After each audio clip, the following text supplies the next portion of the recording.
Welcome back to Paper Cuts, everybody. It's a real rainy evening, but that's not about to stop me.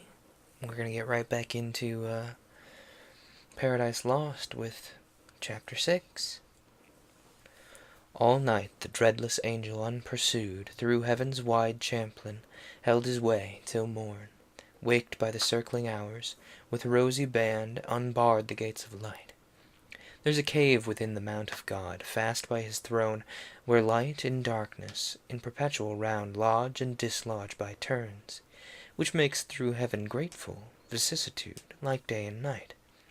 Light issues forth, and at the other door obsequious darkness enters, till her hour to veil the heaven, though darkness there might dwell, seemed twilight here, and now went forth the morn, such as in highest heaven, arrayed in gold imperial, from before her banished night, shot through with orient beams, when all the plain covered with thick embattled squadrons bright, chariots and flaming arms, and fiery steeds reflecting blaze on blaze, first met his view.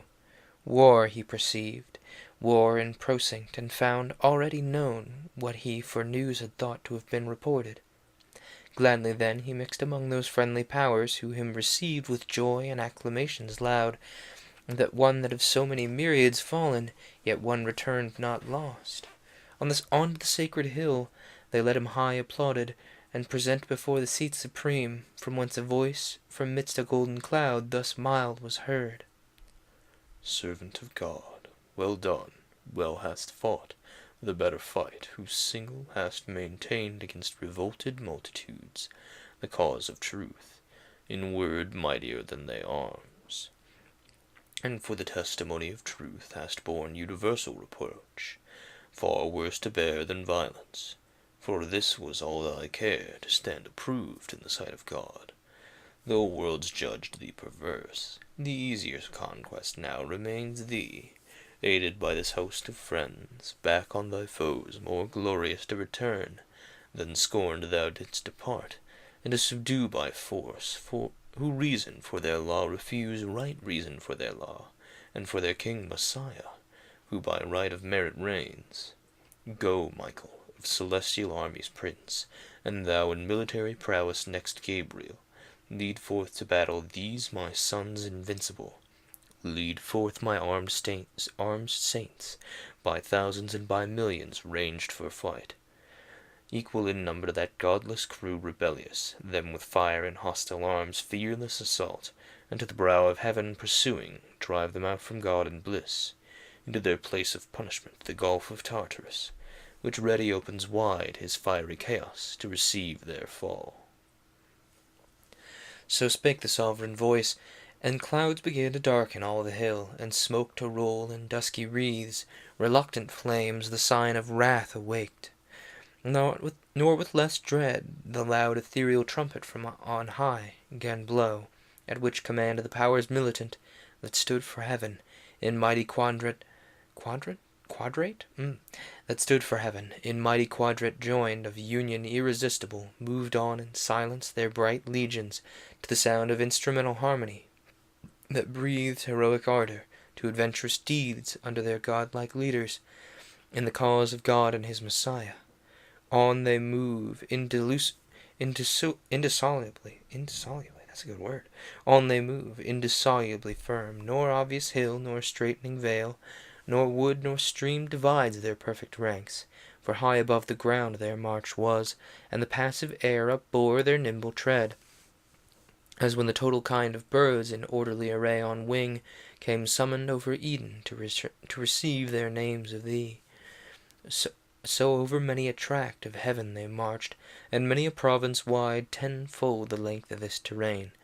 At last, far in the horizon, to the north appeared, from skirt to skirt, a fiery region, stretched in battalious aspect, and nearer view bristled with upright beams of innumerable rigid spears, and helmets thronged, and shields various with boastful argument portrayed. The banded powers of Satan hastening on with furious expedition, for they weakened that self-same day by fight or by surprise to win the mount of God, and on his throne to set the envier of his state, the proud aspirer, but their thoughts proved fond and vain in the midway. Though strange to us it seemed at first that angel should meet with angel war, and in fierce hosting meet, who want to meet so oft in festivals of joy and love unanimous, as sons of one great sire hymning the eternal Father. But the shout of battle now began, and rushing sound of onset ended soon each milder thought. High in the midst, exalted as a god, the apostate in his sun-bright chariot sate idol of majesty divine, enclosed with flaming cherubim and golden shields, then lighted from his gorgeous throne. For now twixt host and host but narrow space was left, a dreadful interval, and front to front presented stood in terrible array of hideous length. Before the cloudy vane, on the rough edge of battle, ere it joined, Satan with vast and haughty strides advanced, came towering, armed in adamant and gold. Abdiel that sight endured not, where he stood among the mightiest, bent on highest deeds, and thus his own undaunted heart explores. O heaven, such resemblance of the highest should yet remain, where faith and reality remain not. Wherefore should not strength and might there fail where virtue fails, or weakest prove where boldest? Though to sight unconquerable, his puissance, trusting in the Almighty's side, I mean to try, whose reason I've tried, unsound and false. Nor is it aught but just, that he who in debate of truth hath won, should win in arms, in both disputes alike victor. Though brutish that contest and foul, when reason hath to deal with force, yet so most reason is that reason is overcome. And so pondering, and from his armed peers forth stepping opposite, halfway he met his daring foe, at this prevention, more incensed, and thus securely him defied. Proud there art thou met, thy hope was to have reached the height of thy aspiring unopposed, the throne of God unguarded, and his side abandoned at the terror of thy power or potent tongue. Fool, not to think how vain against the omnipotent to rise in arms, who out of smallest things could have without end have raised incessant armies to defeat thy folly, or with solitary hand, reaching beyond all limit, at one blow unaided could have finished thee, and whelmed thy legions under darkness. But thou seest, all are not of thy train. There be who faith prefer, and piety to God, though then to thee not visible, when I alone seemed in thy world, erroneous to dissent from all. My sect now ceased, now learn too late how few sometimes may know when thousands err. Ooh, the light flickered. Ooh, golly. Whom the grand foe with scornful eye askance thus answered, Ill for thee. Wait, this is Satan. Ill for thee, but in wished hour of my revenge, first sought for thou return'st from flight, seditious angel, to receive thy merited reward, the first assayer this right hand provoked, since the first of that tongue, inspired with contradiction, durst oppose a third part of the gods in synod met, their deities to assert, who while they feel vigour divine within them, can allow omnipotence to none. But well thou comest before my fellows, ambitious to win from me some plume, that thy success may show destruction to the rest. This pause between unanswered lay'st thou boast, to let thee know. At first I thought that liberty in heaven to heavenly souls had been all one, but now I see that most through sloth had rather serve, ministering spirits trained up in feast and song, such as thou arm the ministry of heaven, servility with freedom to contend. Oh, that was a big one. I'm sorry, I need to take a moment. That was a lot of thunder. Anyway, where was I? I don't remember. Oh, we just turned the page. Servility with freedom to contend, as both their deeds compared this day shall prove. To whom in brief thus Abdiel stern replied. Oh my goodness, just a moment. Apologies. My poor puppo, Frank. He's just so needy. He doesn't handle storms well. Do you, football? Do you? Don't worry. It's okay. He was just scratching at the door, so... Anyway, oh yeah, this is where I was at this page. Servility with freedom to contend, as both their deeds compared this day shall prove. To whom in brief thus Abdiel stern replied, Apostat, still thou errst, nor end wilt find of erring, from the path of truth remote. Unjustly thou depravest it with name of servitude to serve whom God ordains, or nature, and God and nature bid the same, when he who rules is worthiest, and excels them who he governs. This is servitude, to serve the unwiser, him who hath rebelled against his worthier, as thine now serve thee, thyself not free, but to thyself enthralled, yet lewdly darest our minstering upbraid. Reign thou in hell, thy kingdom, let me serve in heaven, God e'er blessed, and his divine behests obey, worthiest to be obeyed, yet chains in hell nor realms expect. Meanwhile from me returned, as erst thou saidst, from flight this greeting on thy impious crest receive. So saying, a noble stroke he lifted high, which hung not, but so swift with tempest fell on the proud crest of Satan, that no sight nor motion of swift thought, lest could his shield such ruin intercept. 10 paces huge back he recoiled, the 10th on bended knee his massive spear upstayed, as if on earth winds underground or waters forcing way sidelong had pushed a mountain from his seat and half sunk with all his pines. Amazement seized the rebel thrones, but greater rage to see thus foiled their mightiest. Ours joy filled, and shout presage of victory, and fierce desire of battle. Whereat Michael bid sound the archangel trumpet. Through the vast of heaven it sounded, and faithful armies rung Hosanna to the highest. Nor stood at gaze the adverse legions, nor less hideous joined the horrid shock. Now storming fury rose, and clamour such as heard in heaven till now was never, arms on armour clashing brayed terrible discord, and the maddening wheels of brazen chariots raged. Dire was the noise of conflict. Overhead the dismal hiss of fiery darts in flaming volleys flew, and flying vaulted either host with fire. Sunder fiery cope together rushed both battles main, with ruinous assault and inextinguishable rage. All heaven resounded, and had earth been then, all earth had to her centre shook. What wonder when millions of fierce encountering angels fought on either side, the least of whom could wield these elements, and arm him with the force of all their regions? How much more power, army against army, numberless, to raise dreadful combustion warring, and disturb, though not destroy, their happy native seat? Had not the eternal King omnipotent from his stronghold of heaven high overruled and limited their might, though numbered such as each divided legion might have seemed a numerous host, in strength each armed hand a legion, led in fight, yet leader seemed each warrior single, as in chief, expert when to advance or to stand or turn the sway of battle, open when to close the ridges of grim war. No thought of flight, none of retreat, no unbecoming deed that argued fear. Each on himself relied as onely in his arm the moment lay of victory. Deeds of eternal fame were done, but infinite, for wide was spread that war, and various, sometimes on firm ground, a standing fight, then soaring on main wing tormented all the air.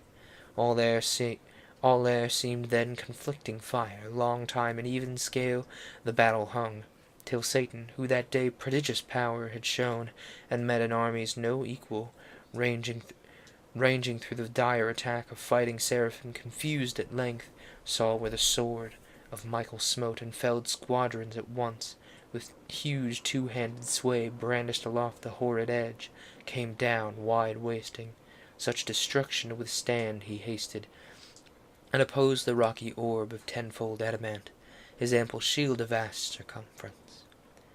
At his approach the great archangel from his warlike toil surceased, and glad as hoping here to end intestine war in heaven, the arch-foe subdued, or captive dragged in chains, with hostile frown and visage all inflamed, first thus began.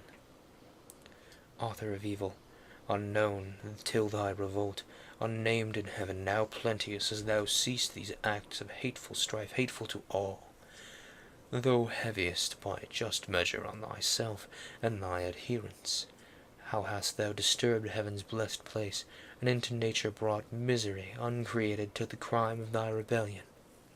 How hast thou instilled thy malice into thousands, once upright and faithful, and now proved false? But think not here to trouble holy rest. Heaven casts thee out from all her confines. Heaven, the seat of bliss, brooks not the works of violence and war.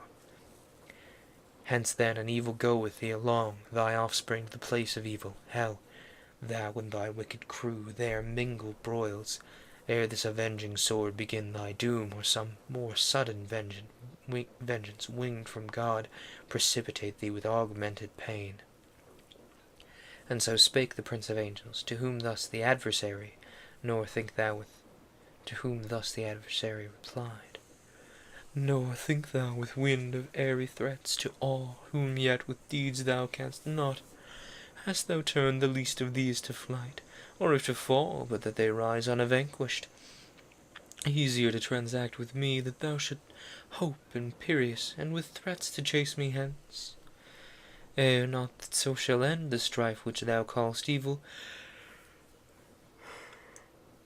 but we style the strife of glory, which we mean to win, or turn this heaven itself into the hell thou fablest. Here, however, to dwell free, if not to reign. Meanwhile, thy utmost force, enjoin him named Almighty. To thy aid I fly not, but have sought thee far and nigh. And thus they ended their parley, and both addressed for fight unspeakable. For who, though with the tongue of angels, can relate, or to what things liken on earth conspicuous, that may lift human imagination to such height of godlike power? For like gods they seemed, stood they or moved in stature, motion, arms fit to decide the empire of great heaven. Now waved their fiery swords, and in the air made horrid circles. Two broad suns their shields blazed opposite, while expectation stood in horror. From each hand with speed retired, where erst was thickest flight, the angelic throng, and left large field unsafe within the wind of such commotion, such as to set forth great things by small. If nature's concord broke among the constellations, war were sprung. Two planets rushing from aspect malign of fiercest opposition in mid-sky should combat, and their jarring spears confound. Together with next the almighty arm, uplifted imminent one stroke they aimed, that might determine and not need repeat, as not of power at once, nor odds appeared, in might nor swift prevention. But the sword of Michael from the armory of God was given him tempered so, that neither keen nor solid might resist that edge. It met to the sword of Satan with steep force to smite descending, and in half cut sheer, nor stayed, but with swift wheel reverse, deep entering shard all his right side. And then Satan first knew pain, and writhed him to and fro convulsed. So sore the grinding sword with discontinuous wound passed through him, but the ethereal substance closed not long divisible, and from the gash a stream of nectarous humour issuing flowed sanguine, as celestial spirits may bleed, and all his armour stained, ere while so bright. Forthwith on all sides to his aid was run by many angels and strong, who interposed defence, while others bore him on their shields back to his chariot, where it stood retired from off the files of war. There they him laid, gnashing for anguish and despite and shame, to find himself not matchless, and his pride humbled by such rebuke, so far beneath his confidence to equal God in power. Yet soon he healed, for spirits that live throughout vital in every part, not as frail man in entrails, heart, or head, liver, or reins, cannot but by annihilating die, nor in their liquid texture mortal wound receive, no more than can the fluid air. All heart they live, all head, all eye, all ear, all intellect, all sense, and as they please they limit themselves, and colour, shape, or size assume, as likes them best, condense, or rare. Meanwhile in other parts like deeds deserved memorial, where the might of Gabriel fought, and with fierce ensigns pierced the deep array of Moloch, furious king, who him defied, and at his chariot wheels to drag him bound threatened, nor from the Holy One of heaven refrained for his tongue blasphemous, but anon down cloven to the waist, with shattered armies and uncouth pain fled bellowing. On each wing Uriel and Raphael, his vaunting foe, though huge and in a rock of diamond armed, vanquished Adramelech and Asmodai, two potent thrones that to be less than gods disdained, but meaner thoughts learned in their flight, mangled with ghastly wounds through plate and mail. Nor stood unmindful Abdiel to annoy the atheist crew, but with redoubled blow Ariel and Arioch, and the violence of Ramiel scorched and blasted and overthrew. I might relate of thousands and their names eternized here on earth, but those elect angels contented with their fame in heaven seek not the praise of men. The other sword in might, though wondrous and in acts of war, nor of renown less eager, yet by doom cancelled from heaven and the sacred memory. Nameless in dark oblivion let them dwell, for strength from truth divided and from just illaudable rather, for strength from truth divided, and from just illaudable, not merits but dispraise and ignominy, yet to glory aspires vainglorious, and through infamy seeks fame. Therefore eternal silence be their doom. And now their mightiest quelled, the battle swerved, with many an inroad gored, deformed rout entered, and foul disorder, all the ground with shivered armor strown, and on a heap chariot and charioteer lay overturned, and fiery foaming steeds. What stood recoiled or wearied through the faint satanic host, defensive scarce, or with pale fear surprised. Then first with fear surprised, and sense of pain fled ignominious, to such evil brought by sin of disobedience, to that hour not likeable to fear or flight or pain. Far otherwise the involuble saints, in cubic phalanx firm advanced entire, invulnerable, impenetrably armed.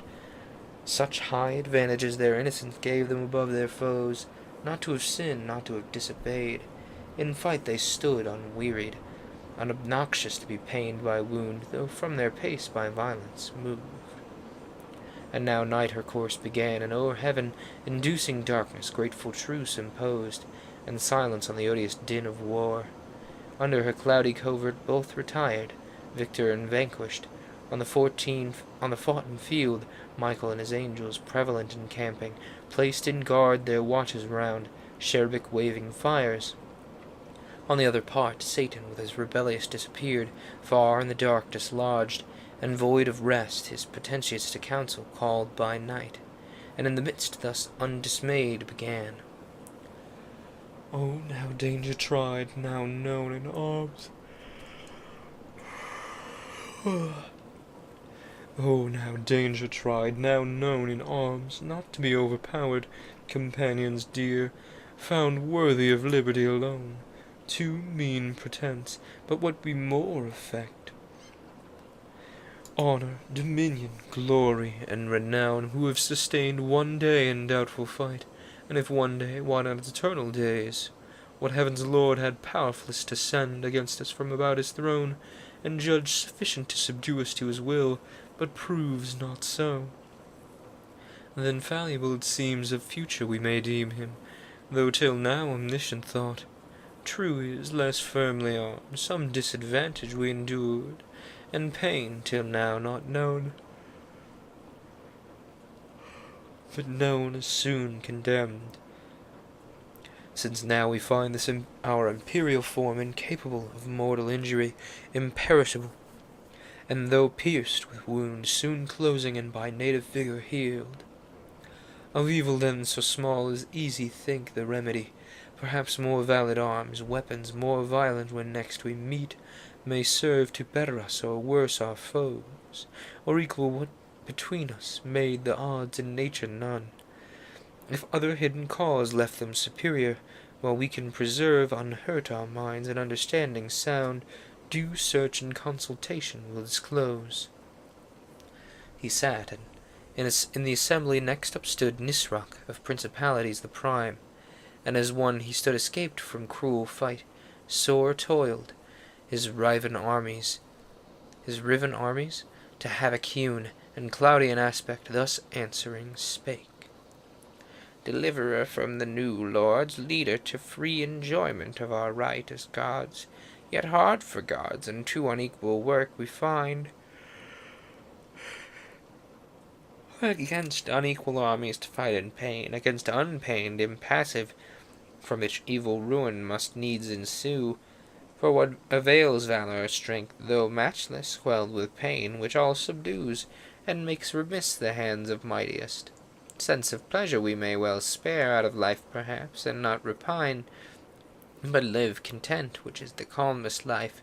But pain is perfect misery, the worst of evils, and excessive overturns all patience. He who therefore can invent with what more forcible we may offend our yet unwounded enemies, or to arm ourselves with like defence, to me deserves no less than for deliverance for what we know. Whereto with look composed Satan replied, Not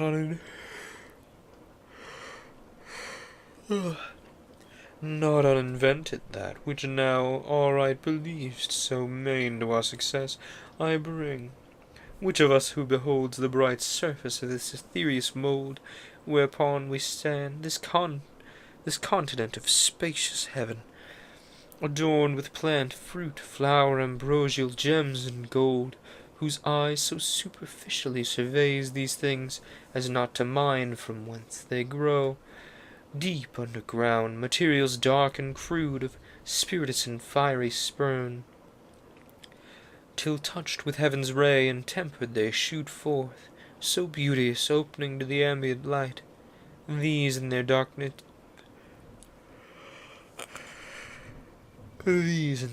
nativity the deep shall yield us, pregnant with infernal flame, which into hollow engines, long and round, thick rammed, at the other bore with touch of fire, dilated and infuriate, shall send forth from far with thundering noise among our foes such implements of mischief as shall dash to pieces, and o'erwhelm whatever stands adverse, so that they shall fear we have disarmed the thunderer of his only dreaded bolt.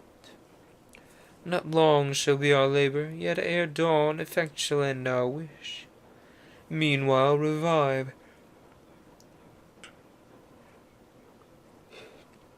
Abandon fear, to strength and counsel join, think nothing hard, much less to be despaired. And at that point he ended, and his words their drooping cheer enlightened, and their languished hope revived. The invention all admired, and each how thee to be the inventor missed, so easy it seemed, once found, yet unfound, most would have thought impossible. Yet haply of thy race, in the future days, if malice should abscond, some one intent on mischief, or inspired with devilish machination, might devise, like instrument to plague the sons of men, for sin on war and mutual slaughter bent. Forthwith from council to the work they flew, not arguing stood. Innumerable hands were ready, and in a moment they turned. In a moment they were ready, turned wide the celestial soil, and saw beneath the originals of nature in their crude conception.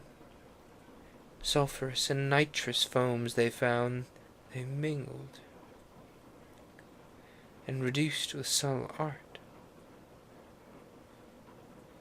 Concocted and adjusted, they reduced to blackest grain, and into store conveyed, part hidden veins digged up, nor hath this earth entrails unlike of mineral and stone, whereof to found their engines and balls of massive ruin, part incentive need.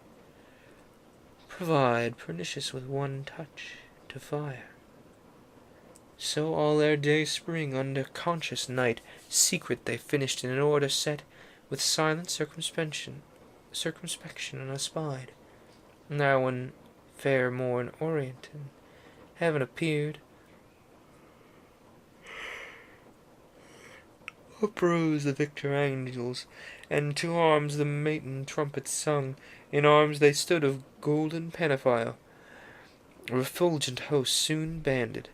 Others from drawing hills looked round, and scouts each coast light armed score, each quarter to descry the distant fog where lodged, or where the fled, if it's still up.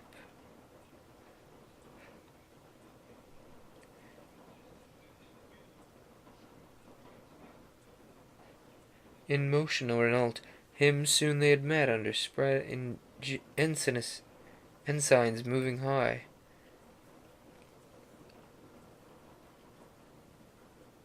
But under spread ensigns moving nigh in slow but firm battalion. Backpack. Hang on. I have completely lost my place. In motion or in alt. Where am I?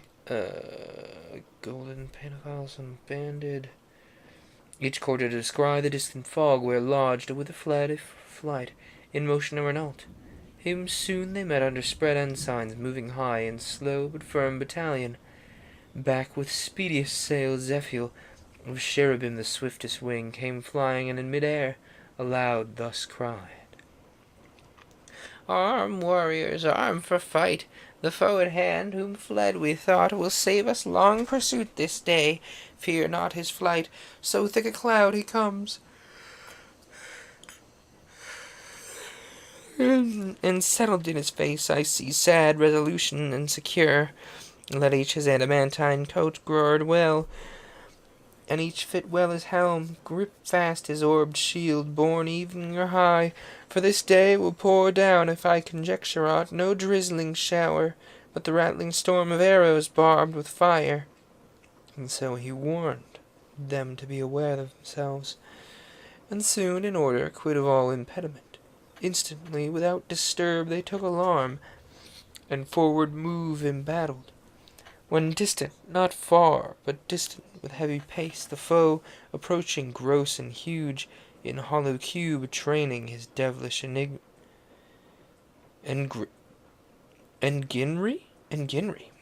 Training his devilish enginry, impaled on every side with shadowing squadrons deep to hide the fraud.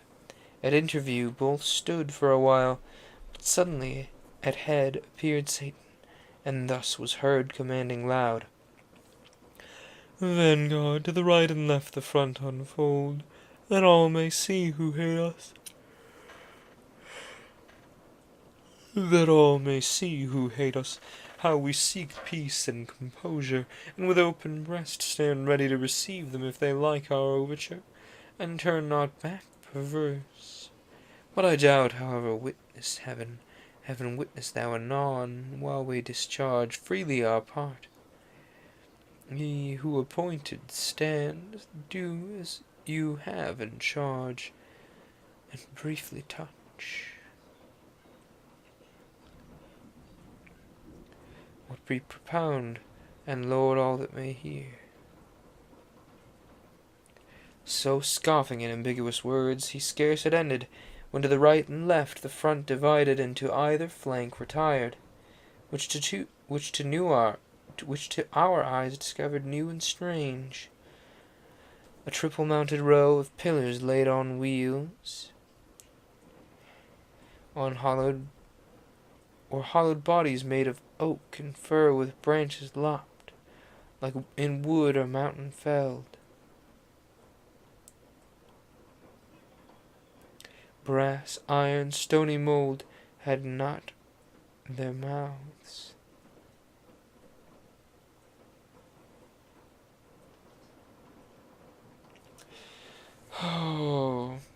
Had not their mouths with hideous orifice gaped on us wide, portending hollow truce. At each behind a seraph stood, and in his hand a reed stood waving, tipped with fire, while we suspense collected stood within our thoughts, amused not long, for sudden, all at once, their reeds put forth into a narrow vent applied with nicest touch. Immediate was the flame, but soon obscured with smoke. all heaven appeared from those deep-throated engines belched, whose roar embowed with the outrageous, with, yeah, whose roar embowed with outrageous rays the air, and to all our entrails do, disgorging foul their devilish gut, Kye&I and Hall.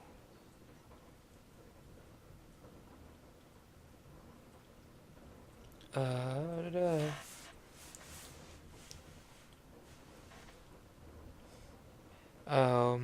Oh.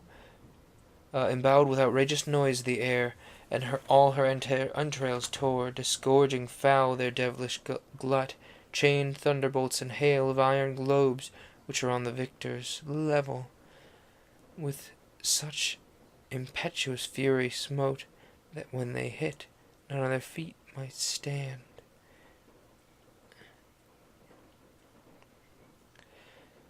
Though standing, else as rocks, down they fell, by thousands,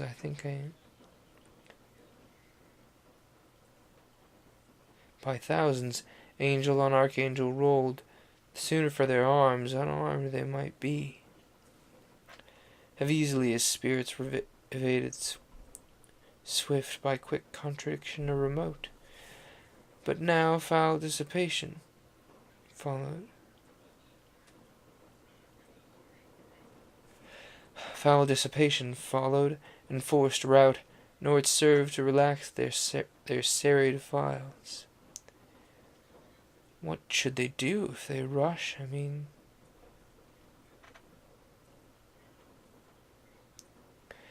What should they do if they rushed despite repeating?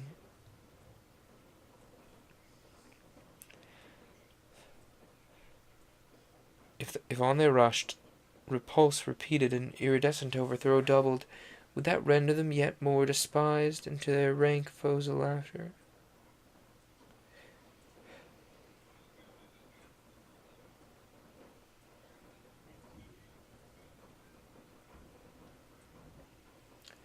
I'm sorry, I appear to have zoned out a bit. Give me just a moment.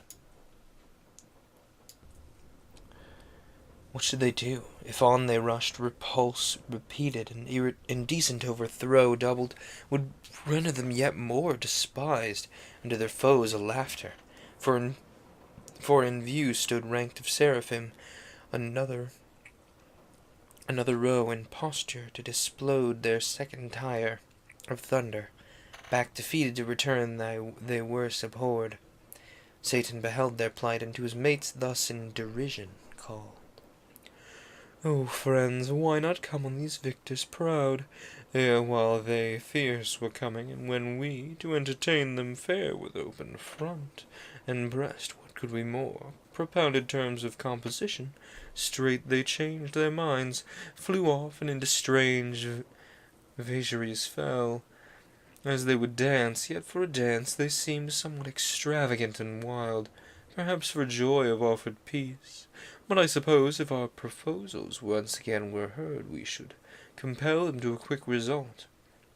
To whom thus Belial, in like gamesome mood, Leader, the terms we sent were terms of weight, of hard contents, and full of force urged home, such that we might perceive amuse them all, and stumbled many who receives them right had need from head to foot well understand. Not understood, this gift they have besides, they show us when our foes walk not upright. And so they among themselves in pleasant vein stood, scoffing, heightened in their thoughts beyond all doubt of victory, eternal might to match with their inventions they presumed so easy, and all of his thunder made a scorn, and all his host derided, while they stood a long while in trouble, but they stood, despite its sounding like a long while not long. Rage prompted them at length, and found them arms against such hellish mischief fit to oppose.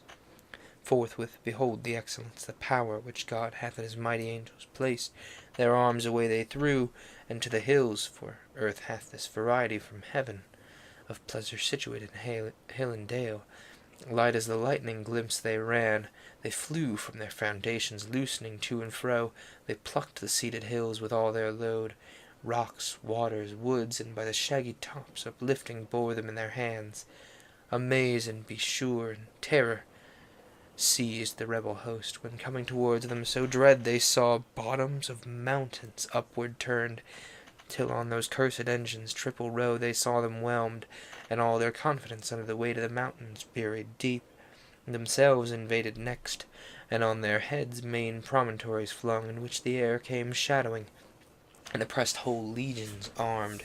Their armor helped their harm, crushed and bruised into their substance pent, which wrought them pain implacable, and many a dolorous groan, long struggling underneath, ere they could wind out of such a prison. Those spirits of purest light, purest at first, now gross by sinning grown. The rest in imitation to like arms betook them, and the neighbouring hills uptore. So hills amid the air encountered hills, hurled to and fro with ejaculation dire, that underground they fought in dismal shade, infernal noise. War seemed a civil game to this uproar. Horrid confusion heaped upon confusion rose, and now all heaven had gone to wrack, with ruin o'erspread, had not the Almighty Father, where he sits, shrined in the sanctuary of heaven, secure, consulting on the sum of things, foreseen this tumult, and permitted all, advised, that his great purpose he might so fulfill, to honor his anointed Son avenged upon his enemies, and to declare all power on him transferred, whence to his Son, the assessor of his throne, he thus began. Effulgence of my glory, Son, beloved Son, in whose face invisible is beheld visibly what by deity I am, and in whose hand by decree I do second omnipotence, 2 days are past, 2 days as we compute the days of heaven, since Michael and his powers went forth to tame those disobedient. Sore hath been their fight, as likeliest was when 2 such foes met armed. For to themselves I left them, and thou know'st, equal in their creation they were formed, save what sin hath impaired, which yet hath wrought insensibly, for I suspend their doom. Whence in perpetual flight they need must last endless, and no solution will be found. War, wearied, hath performed what war can do, and to disordered rage let loose the reins, with mountains as with weapons armed, which makes wild work in heaven, and dangerous to the main. 2 days are therefore past, the 3rd is thine. For thee I have ordained it, and thus far have suffered, that the glory may be thine of ending this great war, since none but thou can end it. Into thee such virtue and grace immense I have transfused, that all may know in heaven and hell by thy power above compare. In this perverse commotion, governed thus to manifest thee worthiest to be heir of all things, to be heir and to be king by sacred unction, thy deserved right. Go then, thou mightiest in thy father's might, ascend my chariot, guide the rapid wheels that shake heaven's basis, bring forth all my war, my bow and thunder, my almighty arms gird on, and sword upon thy passant thigh. Pursue these sons of darkness, drive them out from all heaven's bounds to the other deep. There let them learn, as likes them, to despise God and Messiah, his anointed king. He said, and on his Son with rays direct shone full, he all his Father full expressed ineffably, into his face received, and thus the filial Godhead answering spake. Father, O supreme of heavenly thrones, first, highest, holiest, best, thou always seekest to glorify thy Son. I always thee as is most just. This I my glory account, my exultation, and my whole delight, that thou in me well pleased declarest thy will fulfilled, which to fulfill is all my bliss. Sceptre and power thy giving I assume, and gladlier shall reign, when in the end thou shalt be all, and I in thee forever, and in me whom all thou who lovest. But whom thou hatest, I hate, and can put on thy terrors as I put thy mildness on, image of thee in all things, and share soon, armed with thy might, rid heaven of these rebelled, to their prepared ill mansion driven down to the chains of darkness, and the undying worm that from thy just obedience should revolt, whom to obey is happiness entire. And then shall thy saints unmixed, and from the impure far separate, circling thy holy mount unfeigned, hallelujahs to thee sing, hymns of high praise, and I among them chief. So said, he o'er his sceptre bowing, rose from the right hand of glory where he sate, and the third sacred morn began to shine, dawning through heaven. Forth rushed with whirlwind sound the chariot of paternal deity, flashing thick flames, wheel within wheel undrawn, itself instinct with spirit, but conveyed by four cherubic shapes. Four faces had wondrous as with stars their bodies all, and wings were set with eyes the wheels of beryl, and careering fires between. O'er their heads a crystal firmament, whereupon a sapphire throne inlaid with pure ambers in the colors of the showy arch. He in celestial panoply, all armed of the radiant Urim, work divinely wrought, ascended at his right hand, victory sate eagle-winged. Beside him hung his bow and quiver with three-bolted thunder stored, and from about him fierce effusion rolled of smoke and bickering flame, and sparkles dire. Attended with 10,000 saints he forward came, far off his coming shone, and 20,000 nigh their number heard, chariots of God, half on each hand were seen. He on the wings of the cherub rode, sublime on the crystalline sky, in sapphire throned, illustrious far and wide, but by his own first seen. Then unexpected joy surprised, when the great ensign of Messiah blazed aloft by angels borne, his sign in heaven, under whose conduct Michael soon reduced his army, circumfused on either wing, under their head embodied all in one. Before him power divine his way prepared, at his command the uprooted hills retired each to his place. They heard his voice and went obsequious, heaven his wonted face renewed, and with fresh florets hill and valley smiled. This saw his hapless foes, but stood obdured, and to rebellious fight rallied their powers insensate, hope conceiving from despair. In heavenly spirits could such perverseness dwell? But to convince the proud what signs avail, or wonders move the obdurate to relent? They hardened more by what might most reclaim, grieving to see his glory, at the sight took envy, and aspiring to his height, stood re-embattled fierce, by force of fraud weening to prosper, and at length prevail against God and Messiah, or to fall in universal ruin last. And now to the final battle drew, disdaining flight, or faint retreat, when the great Son of God to all his host on either hand thus spake. Stand still in bright array, ye saints, here stand ye angels armed, this day from battle rest. Faithful hath been your warfare, and of God accepted, fearless in his righteous cause, and as ye have received, so have ye done invincibly. But of this cursed crew the punishment to either hand belongs, vengeance is his, or whose he sole appoints. Number this day's work is not ordained, nor multitude. Stand only and behold God's indignation on these godless poured by me. Not you but me they've despised, yet envied. Against me is all their rage, because the Father, to whom in heaven supreme kingdom and power and glory appertains, hath honoured me according to his will. Therefore to me their doom he hath assigned, that they may have their wish to try with me in battle, which the stronger proves. They all, or I alone against them, since by strength they measure all of other excellence, not emulous, nor care who them excels, nor other strife with them do I vouchsafe. And so spake the Son, and into terror changed his countenance too severe to be beheld, and full of wrath bent on his enemies. At once the four spread out their starry wings with dreadful shade contiguous, and the orbs of his fierce chariot rolled, as with the sound of torrent floods, or of a numerous host. He on his impious foes right onward drove, gloomy as night. Under his burning wheels the steadfast Empyrean shook throughout, all but the throne itself of God. Full soon among them he'd arrived, in his right hand grasping 10,000 thunders, which he sent before him, such as in their souls infixed plagues. They astonished all resistance, lost all courage, down their idols' weapons dropped. O'er shields and helmed heads he rode, of thrones and mighty seraphim prostrate, that wished the mountains now might be again thrown on them as a shelter from his ire. Nor less on either side the tempestuous fell his arrows, from the fourfold visaged four, distinct with eyes, and from the living wheels, distinct alike with multitude of eyes.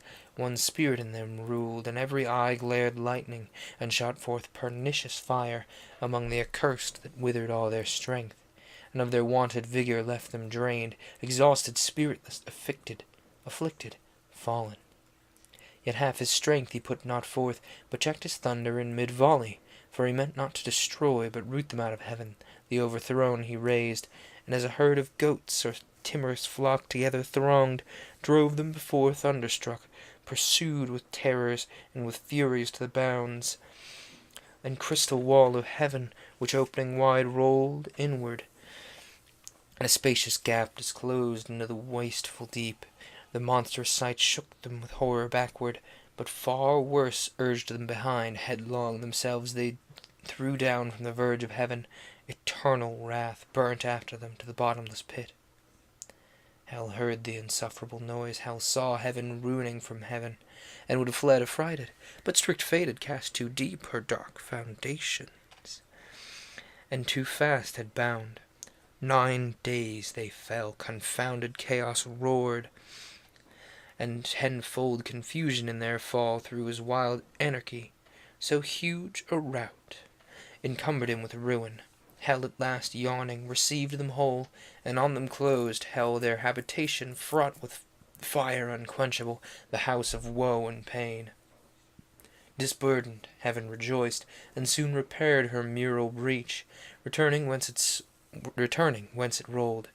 Sole victor from this expulsion of his foes, Messiah his triumphal chariot turned, to meet him all his saints, who silent stood, eye-witnesses of the almighty acts, with jubilee advanced, and as they went, shaded with branching palm, each order bright sang triumph, and hymn sung victorious King, Son, heir, and Lord, to him dominion given, worthiest to reign.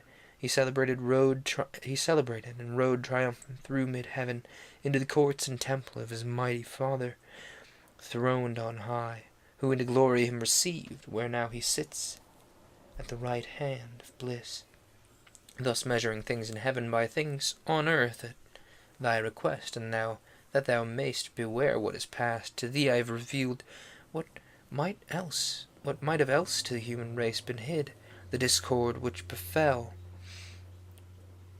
and war in heaven among the angelic powers, and the deep fall of those too high aspiring, who rebelled with Satan, he who envies now thy state,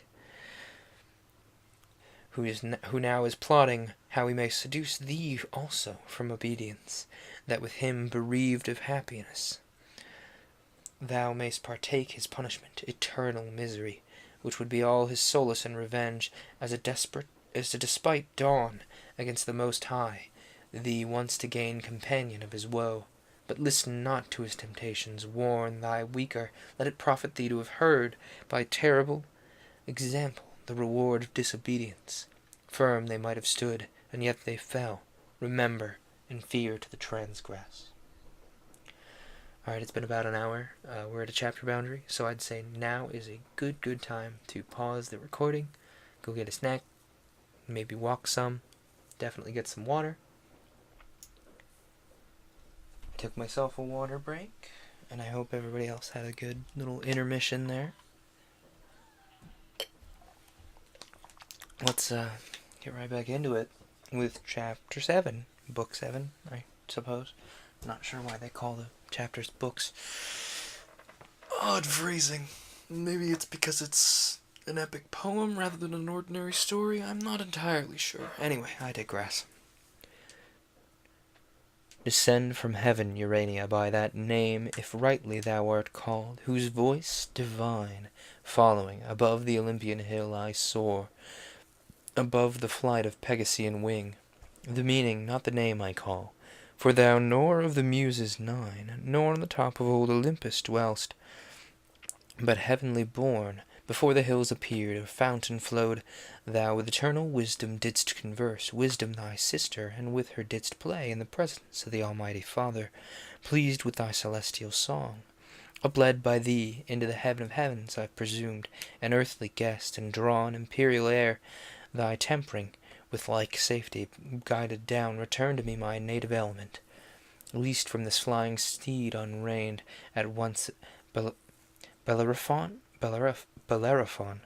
at once as once Bellerophon, though from a lower clime dismounted, on the Aeaean field I fall erroneous, there to wander and forlorn. Half yet remains unsung, but narrower bound within the visible diurnal sphere, standing on earth, not wrapped above the pole.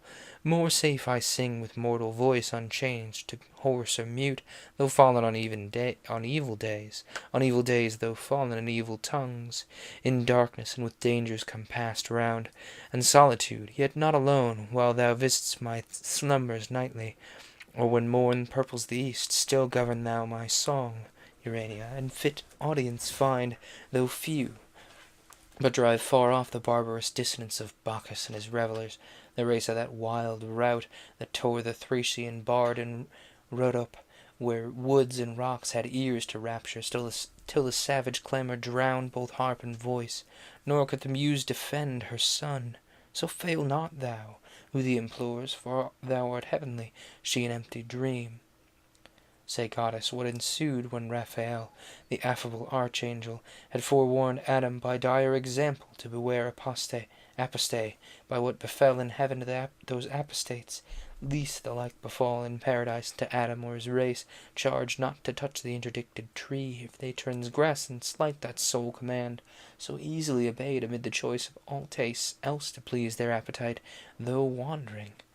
He with his consorted Eve the story heard attentive, and was filled with admiration, and deep mused to hear of things so high and strange, things to their thoughts so unimaginable, as hate in heaven, and war so near the peace of God and bliss, with such confusion. But the evil soon driven back redounded, as a flood on those from whom it sprung, impossible to mix with blessedness. Whence Adam soon repealed the doubts that in his heart arose, and now led on, yet sinless, with desire to know what nearer might concern him, how this world of heaven and earth conspicuous first began, when whereof created, for what cause, what within Eden or without was done before his memory, as one whose drouth, yet scarce allayed, still eyes the current stream, whose liquid murmur heard new thirst excites, proceeded to thus ask his heavenly guest. Great things, and full of wonder in our ears, far differing from this world, thou hast revealed, divine interpreter, by favor sent down from the Empyrean to forewarn us timely of what else might have been our loss, unknown, which human knowledge couldn't reach, for which to the infinitely good we owe immortal thanks, and his admonishment receive with solemn purpose to observe immutably his sovereign will, the end of what we are.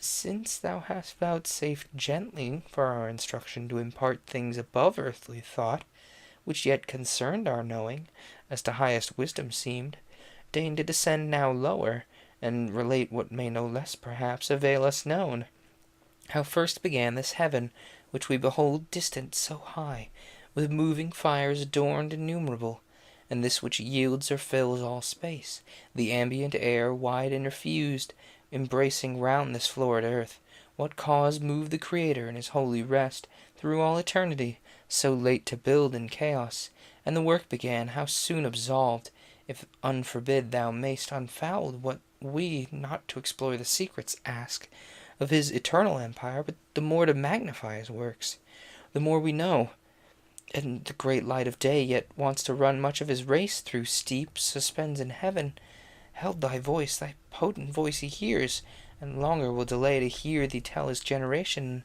and the rising birth of nature from the apparent deep.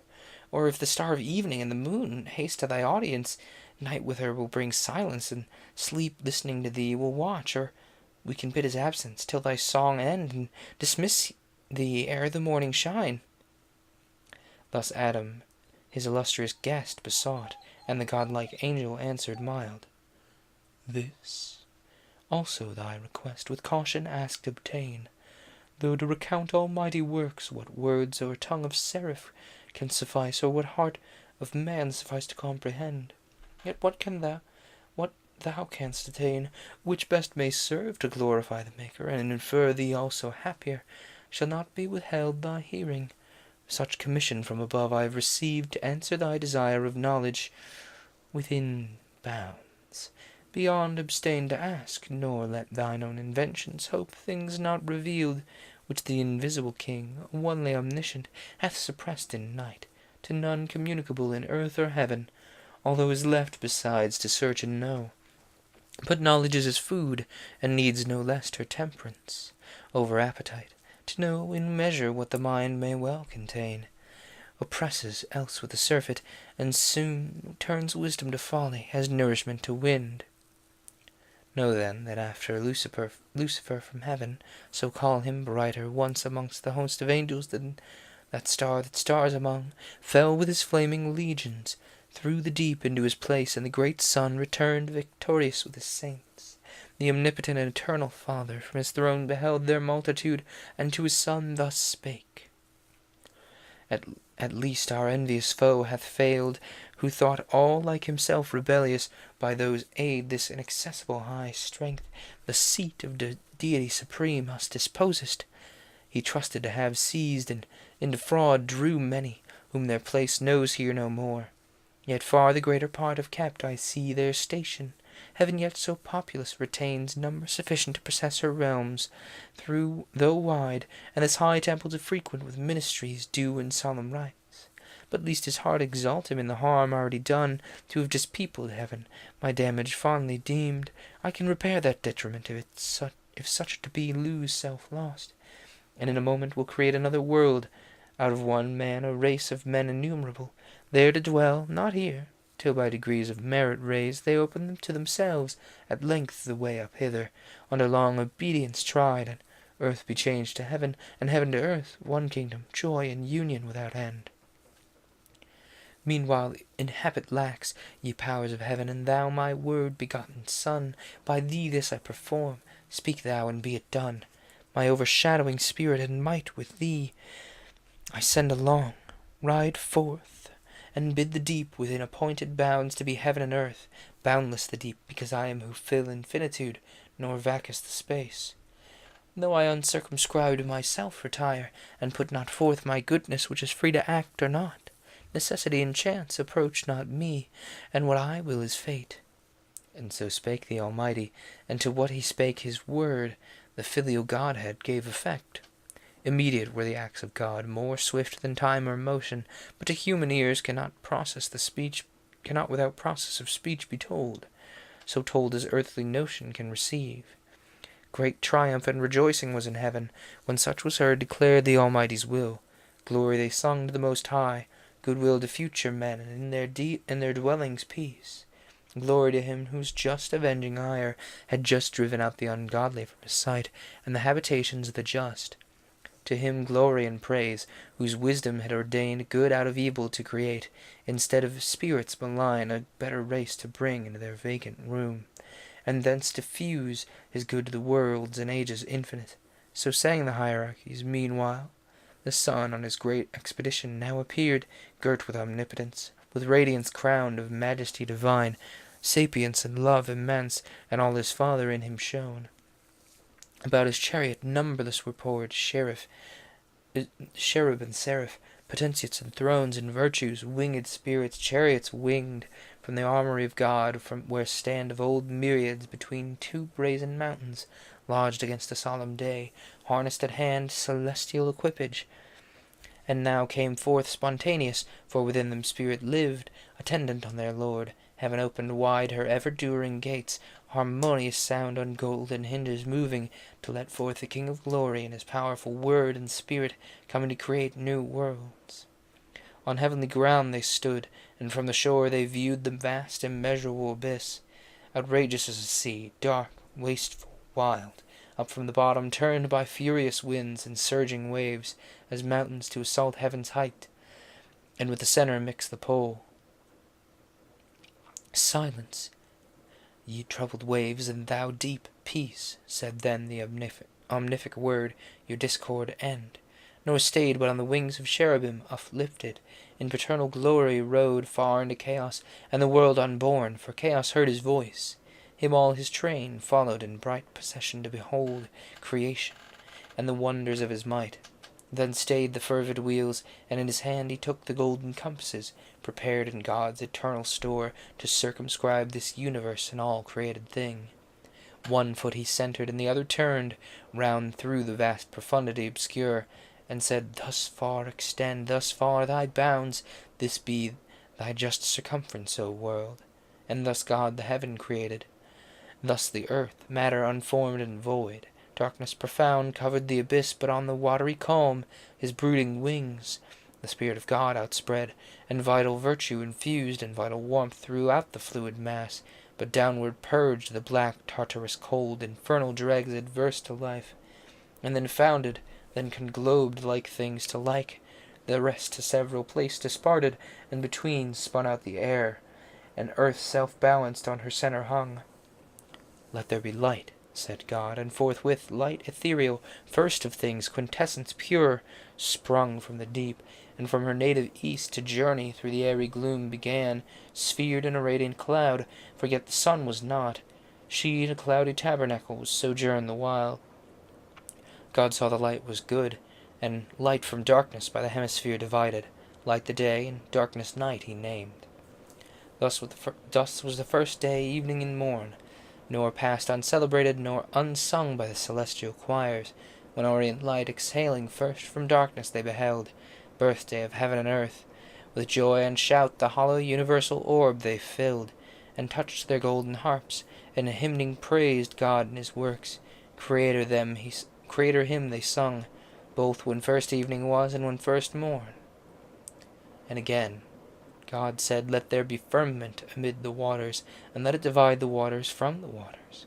And God made the firmament expansive liquid, pure, transparent, elemental air diffused in circuit to the othermost convex of this great round, partition firm and sure, the waters underneath from those above dividing. For as earth, so he the world, built on circumfluous waters calm, in wide crystalline ocean, and the loud misrule of chaos far removed, lest fierce extremes contiguous might distemper the whole frame. And heaven he named the firmament. So evening and morning chorus sang the second day. The earth was formed, but in the womb as yet of waters, embryon, immature, involved, appeared not. Over all the face of the earth, main ocean flowed, not idle, but with warm, prolific humor, softening all her globe, fermented the great mother to conceive, satiate with genial moisture, when God said, Be gathered now, ye waters, under heaven, into one place, and let dry land appear.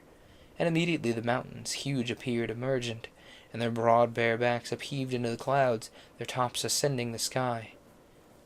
So high as heaved the tumid hills, so low down sunk a hollow bottom, broad and deep, capacious bed of waters. Thither they hasted with glad precipitance, uprolled as drops on just conglobing from the dry.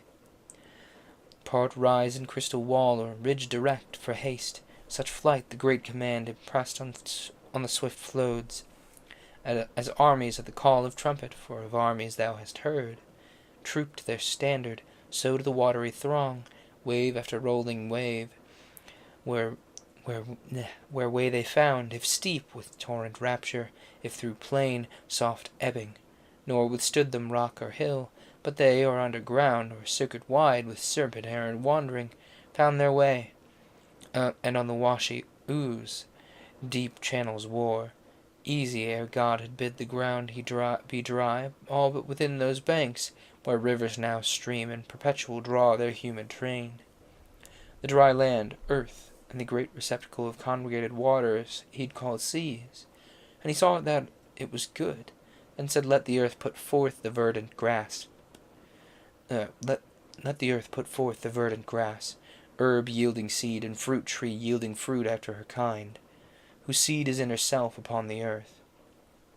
He scarce had said, when the bare earth, till then desert and bare, unsightly, unadorned, brought forth the tender grass, whose verdure clad her universal face with pleasant green, then herbs of every leaf, that sudden flowered, opening their various colours, and made gay her bosom, smelling sweet.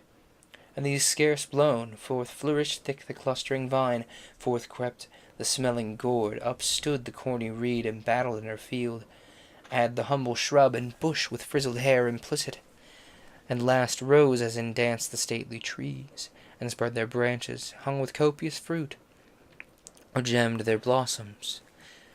With high woods the hills were crowned, with tufts the valleys, and each fountain side, with borders long the rivers. That earth seemed now like to heaven, a seat where gods might dwell or wander with delight, and love to haunt her sacred shades.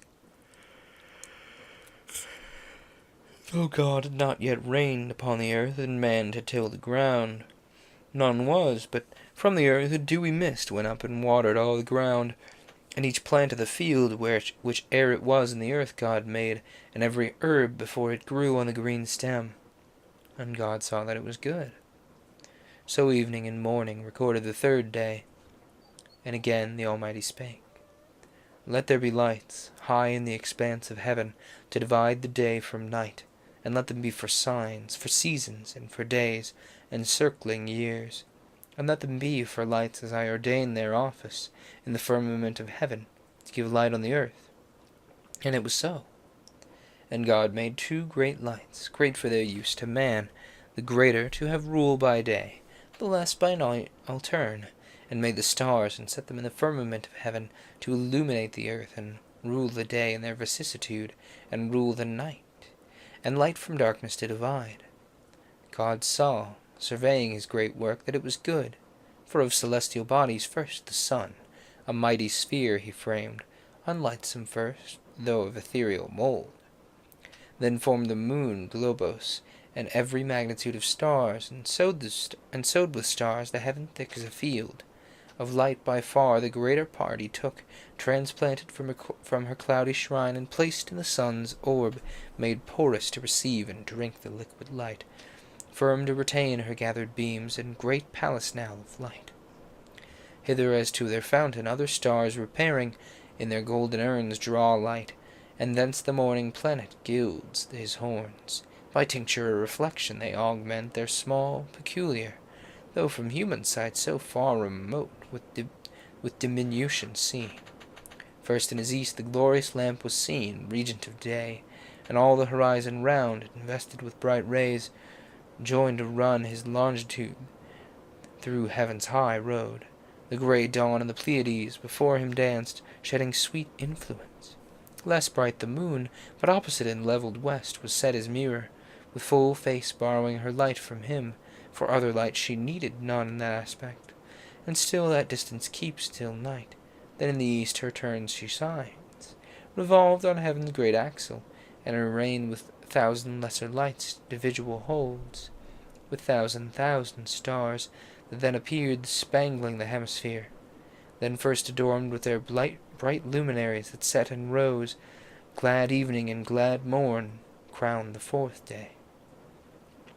And God said, Let the waters generate reptile with spawn abundant, living soul, and let fowl fly above the earth with wings displayed on the open firmament of heaven. And God created the great whales, and each soul living that crept which plenteously the waters generated by their kinds, and every bird of wing after his kind, and saw that it was good, and blessed them, saying, Be fruitful, and multiply, and in the seas and lakes and running streams the waters fill, and let the fowl be multiplied on the earth. And forthwith the sounds and seas, with each creek and bay, with fry innumerable swarm, and shoals of fish that with their fins and shining scales glide under the green wave, and the skulls that oft bank the mid-sea, part single or with mate graze the sea weed their pasture, and through groves of coral stray, or sporting with thick glands to show the sun their waved coats dropped with gold, or in their pearly shells at ease attend moist nutriment, or under rocks their food and jointed armor watch. On smooth the seal and bended dolphins play, part huge of bulk wallowing unwieldy, enormous in their gait the tempest of ocean, Here Leviathan, hugest of living creatures, on the deep stretched like a promontory, sleeps or swims, and seems a moving land, and at his gills draws in, and at his trunk spouts out a sea. Meanwhile, the tepid caves, and fens, and shores, their brood is numerous hatch, from the egg that soon bursting with kindly rupture forth disclosed their callow young, but feathered soon and fledge. They sum their pens, and soaring the air sublime, with clang despise the ground under a cloud in prospect. There the eagle and the stork on cliff and eagles, on cliffs and cedar tops their eyries build, part loosely wing the region, part more wise and common, ranged in figure, wedge their way, intelligent of seasons, and set forth their altary cavern, high over the seas flying, and over lands with mutual wing easing their flight. So steers the prudent crane her annual voyage, borne on winds. The air floats as they pass, fanned with innumerable plumes. From branch to branch the smaller birds with a song solace the woods, and spread their painted wings, till evening, nor then the solemn nightingale ceased warbling, but all night her soft lays. Others on silver lakes and rivers bathed their downy breast. The swan with arched neck between her white wings mantling proudly, rose her state with hoary feet. And yet oft they quit the dank, and rising on stiff pennons tower the mid-aerial sky. Others on ground walked firm. From the crested clock whose clarion sounds the silent hours, and the other whose gay train adores him, colored with the florid hue of rainbows and starry skies, the waters thus with fish replenished, and the air with fowl, evening and morn solemnized the 5th day. The 6th then of creation last arose with evening harps and matin, when God said, "Let the earth bring forth fowl living in her kind, cattle and creeping things."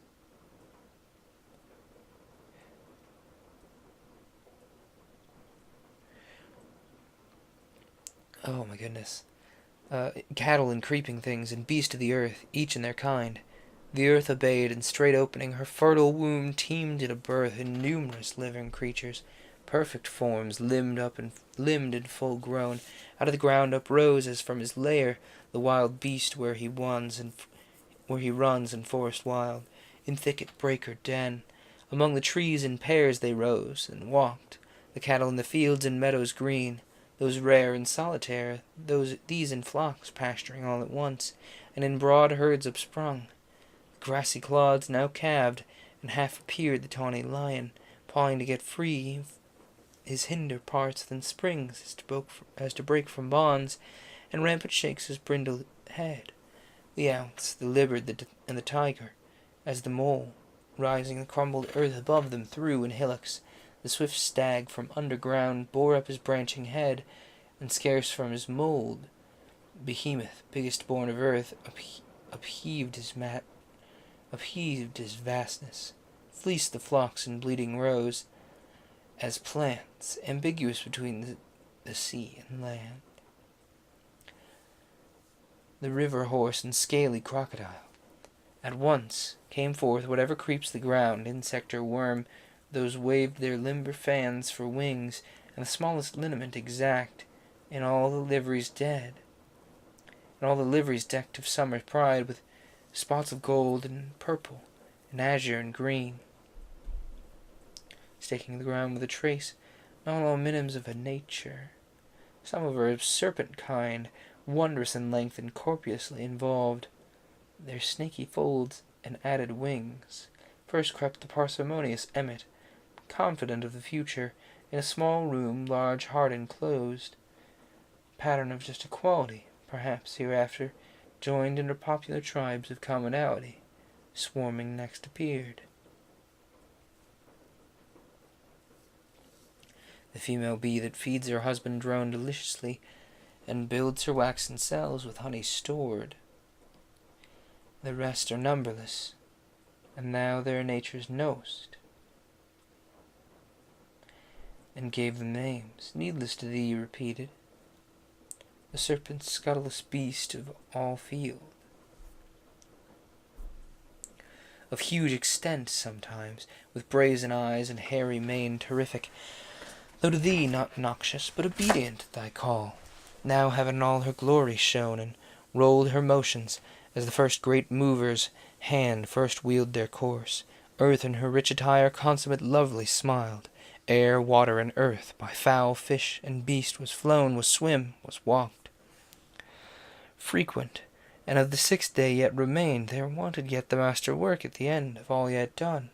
A creature who not prone and brute as the other creatures, but endued with sanctity of reason, might erect his stature, and upright with front serene govern the rest, self-knowing, and from thence magnanimous to respond with heaven, but grateful to acknowledge whence his good descends, thither with heart and voice and eyes directed in devotion to adore and worship God supreme, who made him chief of all his works. Therefore the omnipotent eternal Father, for where is not he present, thus to his Son audibly spake. Let us make now man in our image, man in our similitude, and let them rule over the fish and fowl of the sea and air, beast of the field and all over the earth, and every creeping thing that creeps the ground. This said, he formed thee, Adam, thee, O man, dust of the ground, and in thy nostrils breathed the breath of life. In his own image he created thee, in the image of a God express, and thou becamest a living soul. Male he created thee, but thy consort female for race.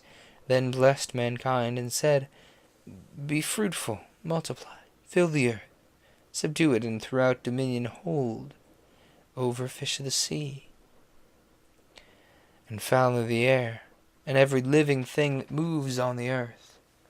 Wherever thus created, for no place is yet distinct by name, thence, as thou know'st, he brought thee into this delicious grove, this garden, planted with trees of God, delectable to both behold and taste, and freely in all their pleasant fruit, for good, gave thee all sorts here, that all the earth yields, varsity without end. But of the tree which tasted works knowledge of good and evil, thou mayst not. In the day thou eat'st, thou didst. Death is the penalty imposed. Beware, and govern well thy appetite, lest sin surprise thee, and her black attendant death. Here finished the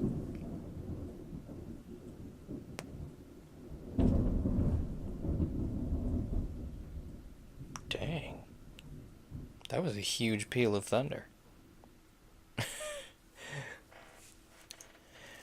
Here finished he, and all that he had made viewed, and behold, all was entirely good. So evening and morn accomplished the 6th day, yet not till the Creator from his work desisting, though unwearied, returned up to the heaven of heavens, his high abode, thence to behold this new created world, the addition of his empire, how it showed his in prospect from his throne, how good, how fair, answering his great idea.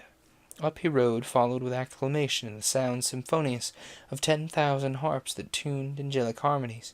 The earth, the air resounded, thou rememberest, for thou heardst.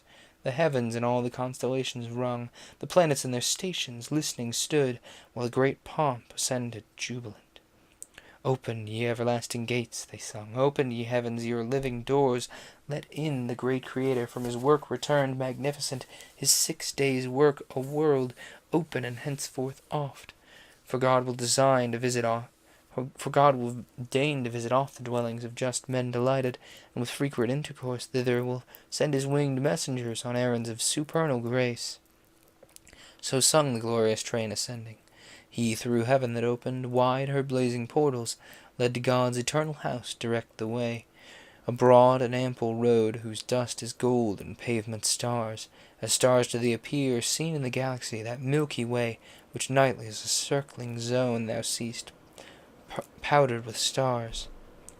And now on earth the 7th evening arose in Eden, For the sun was set, and the twilight from the east came on, forerunning night, when at the holy mount of heaven's high-seated top, the imperial throne of God had fixed forever firm and sure, the filial power arrived, and sate him down with his great Father, for he also went invisible, yet stayed, such privilege hath an omnipresent, and the work ordained, author and end of all things, and from work now resting, blessed and hallowed the seventh day, as resting on that day from all his work, but not in silence wholly kept. The harp had work and rested not, the solemn pipe and dulcimer, all organs of sweet stop, all sounds unfret by string or golden wire, tempered soft tunings, intermixed with voice, choral or unison, of incense clouds fuming from golden censers hid the mount. Creation and the 6 days, acts they sung. Great are thy works, Jehovah, infinite thy power. What thought can measure thee, or tongue relate thee? Greater now in thy return than from the giant angels. Thee that they thunders magnified, but to create is greater than created to destroy. Who can impair thee, mighty King, or bound thy empire? Easily the proud attempt of spirits apostate and their counsels vain thou hast repealed, while impiously they thought thee to diminish, and from thee withdraw the number of thy worshippers. Who seeks to lessen thee against his purpose serves to manifest the more thy might. His evil thou usedst, and from thence createst more good. Witness this new-made world, another heaven from heaven gate not far, founded in view on the clear Hyliane. I read Hylian and I was very confused. On the clear Hyliane, the glassy sea, of amplitude almost immense, with stars numerous, and every star perhaps a world of destined habitation, but thou know'st their seasons. Among these the seat of men, earth with her nether ocean, circumfused, their pleasant dwelling place.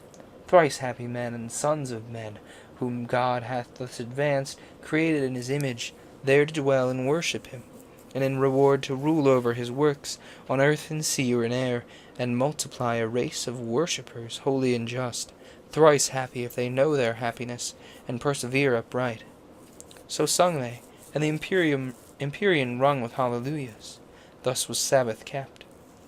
And thy request think now fulfilled that ask how first the world and face of things began, and what before thy memory was done from the beginning, that posterity, informed by thee, might know. If else thou seekest aught, not surpassing human measure, say.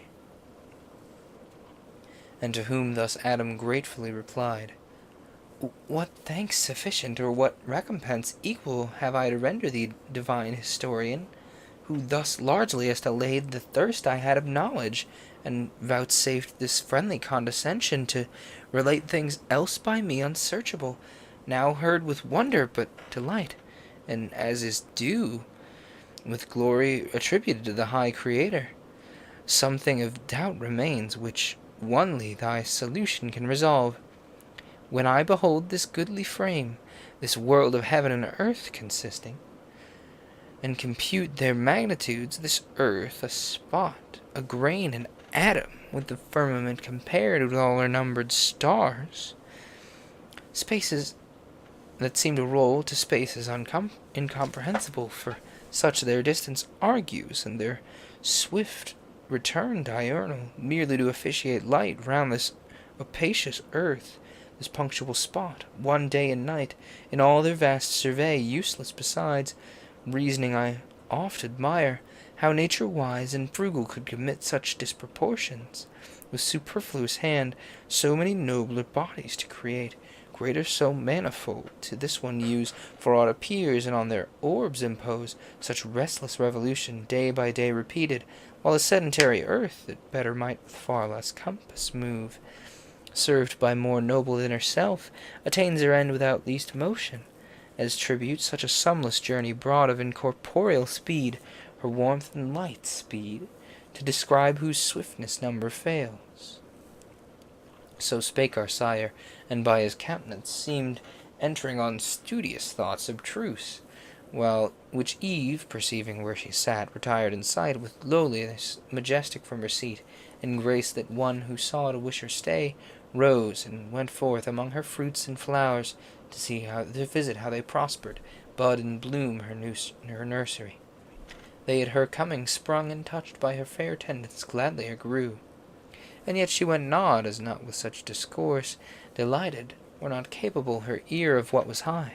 Such pleasure she reserved, Adam relating, she sole auditress. Her husband, the relator, she preferred before the angel, and of him to ask choose rather. He, she knew, would intermix grateful digressions, and solve high dispute with conjugal caresses. From his lip not words alone pleased her. Oh, when meet now such pairs, in love and mutual honour joined. With goddess-like demeanour forth she went, not unattended, for on her as queen a pomp of winning graces waited still, and from about her shot darts of desire into all eyes to wish her still in sight.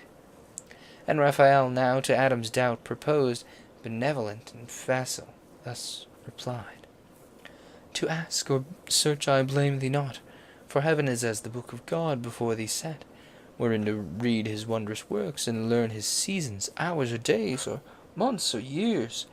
This to attain, whether heaven move or earth, imports not, if thou reckoned right.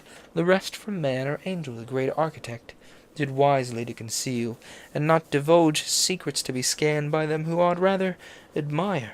Or if they list to try conjecture, he his fabric of heavens hath left to their disputes, perhaps to move his laughter at their quaint opinions wide hereafter, when they come to model heaven and calculate the stars. How will they wield the mighty frame? How build, unbuild, contrive to save appearances? How gird the sphere with centric and eccentric scribed o'er, cycle and epicycle, orb and orb? Already by thy reasoning this I guess, who are to lead thy offspring, and suppose that bodies bright and greater should not serve the less not bright, nor heaven such journeys run, earth sitting still, when she alone receives the benefit. Consider first that the greater bright confers not excellence. The earth, though in comparison to heaven so small, not glistering, may of solid good contain more plenty than the sun that barren shines, whose virtue on itself works no effect, but in the fruitful earth they're first received as beings unactive, else their vigour find. Yet not to earth are those bright luminaries officious, but to the earth's inhabitants. And for the heaven's wide circuit let it speak the Maker's high magnificence, who built so spacious, and his line stretched out so far, that man may know he dwells not in his own, an edifice too large for him to fill, lodged in a small partition, and the rest ordained for uses to his Lord best known. The swiftness of those circles attribute, though numberless, to his omnipotence, that to the corporeal substances could add speed almost spiritual. Me thou think'st not slow, who since the morning hour set out from heaven where God resides, and ere midday arrived in Eden, distance inexpressible by numbers that have name. But this I urge, admitting motion in the heavens, to show invalid that which thee doubteth to move. Not that I so affirm, though it seem to thee who hast thy dwelling here on earth.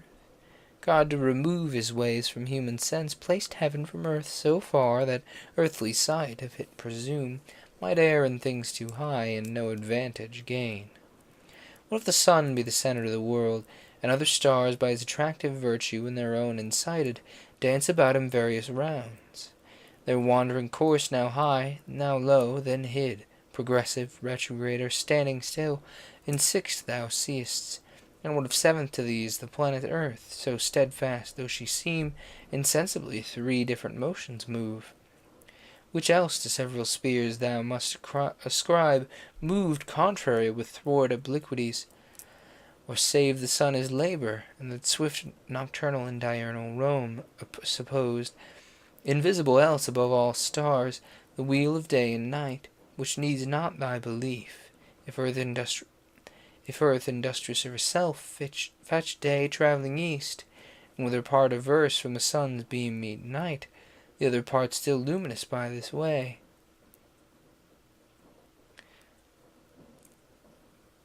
Still luminous by his array, rather. What if that light sent from her through the wide transpicious air to the terrestrial moon be as a star, enlightening her by day as she by night this earth? reciprocal, if land be there, fields and inhabitants. Her spots, though seest as clouds, and clouds may rain, and rain produce fruits in her softened soil, for some to eat allotted there, and other suns, perhaps with their attendant moons, thou wilt descry communicating male and female light, which two great sexes animate the world, stored in each orb, perhaps with some that live. For such vast room in nature, unpossessed by the living soul, desert and desolate, onely to shine, yet scarce to contribute, each orb a glimpse of light can fade so fair. Down to this habitable, which returns light back to them, it is obvious to dispute. But whether thus trusts these things, or whether not the sun's predicament whether the sun predominant in heaven rise on the earth, or the earth rise on the sun. He from the east his flaming road began, or she from the west her silent course advance, with inoffensive pace that spinning sleeps on her soft axle, while she paces evening, and bears three soft with the smooth air along. Solicit not thy thoughts with matters hid, leave them to God above. Him serve in fear of other creatures, as him pleases best, wherever placed. Let him dispose. Joy thou is what he gives to thee, this paradise and thy fair Eve. Heaven is too high to know what passes here. Be lowly wise. Think only what concerns thee in thy being. Dream not of other worlds, what creatures there live, in what state, condition, or degree. Contented thus far hath been revealed, not of earth only, but of highest heaven. To whom Adam, cleared of doubt, replied, How fully hast thou satisfied me, pure intelligence of heaven, angel serene, and freed from intricacies, taught to live the easiest way, nor with perplexing thoughts to interrupt the sweet of life, from which God hath bid dwell far off all anxious cares, and not bother us unless we ourselves seek them with wandering thoughts and notions vain. But apt the mind or fancy is to rove unchecked, and of her roving is no end, till warned or till by experience taught, she learned that not to know at large of things remote from use, obscure and subtle, but to know that which lies before us in daily life is the prime wisdom, what is more, what is fume, or emptiness, or fond impertinence, and renders us in things the most concerned, unpractised, unprepared, and still to seek, therefore, from this high pitch, let us descend a lower flight, and think of things at hand, useful, whence haply mention may arise, of something not unseasonable to ask by sufferance, and thy wanted favour deigned. Thee I've heard relating what was done ere my remembrance. Now hear me relate my story, which perhaps thou hast not heard, and day is not yet spent. Till then thou cease how subtly to detain thee while I devise, inviting thee to hear while I relate. Fond, if it were not in hope of thy reply, for while I sit with thee I seem in heaven, and the sweeter thy discourse is to my ear than fruits of palm tree, pleasantest to thirst and hunger both, from labour at the hour of sweet repast. They satiate and soon fill, though pleasant, but thy words with grace divine imbued bring their sweetness no satiety. To whom thus Raphael answered, heavenly meek, Nor are thy lips ungraceful, sire of men, nor tongue ineloquent, for God on thee abundantly his gifts also hath poured, inward and outward both his image fair, speaking or mute, all comeliness and grace attends thee, and with each word action forms. Nor less think we in heaven of thee on earth than of our fellow servant, and inquire gladly in the ways of God with man. For God we see we hath honoured thee, and set on man his equal love. Say therefore on, for I that day was absent as befell, bound on a voyage uncouth and obscure, far on excursion towards the gates of hell, squared in full legion, such command we had, to see that none thence issued forth a spy, or at the least any enemy, while God was in his work, least he insensate, least interruption bold, destruction with creation might have mixed. Not that they durst without his leave attempt, but Hussey sends upon his high behests, for state as sovereign king, to ensure our prompt obedience. Fast shut the dismal gates, and barricaded strong. But long ere our approaching heard within noise, other than the sound of dance or song, torment and loud lament and furious rage, glad we returned up to the course of light ere Sabbath evening, so we had in charge. But thy relation now, for I attend, pleased with thy words no less than thou with mine. So spake the godlike power, and thus our sire.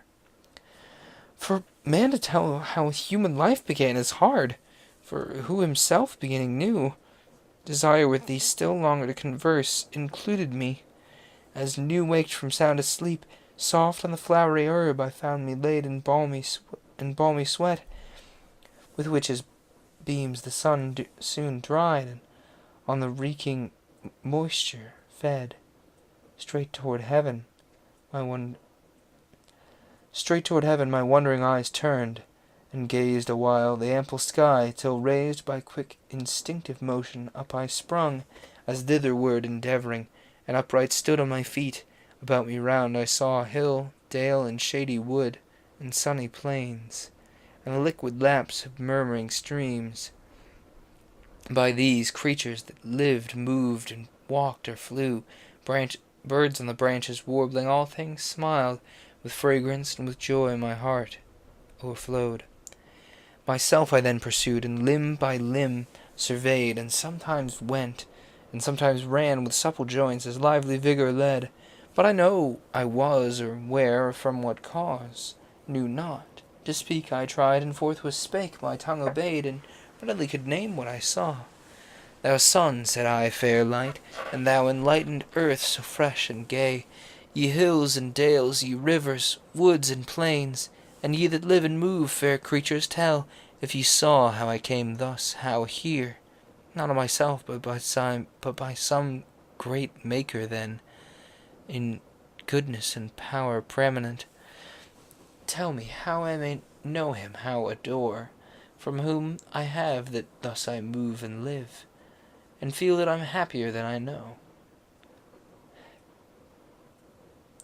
While thus I called and strayed, I knew not too far from where I first drew air, and beheld this happy light, whose when answer none returned, on a green shady bank profuse of flowers.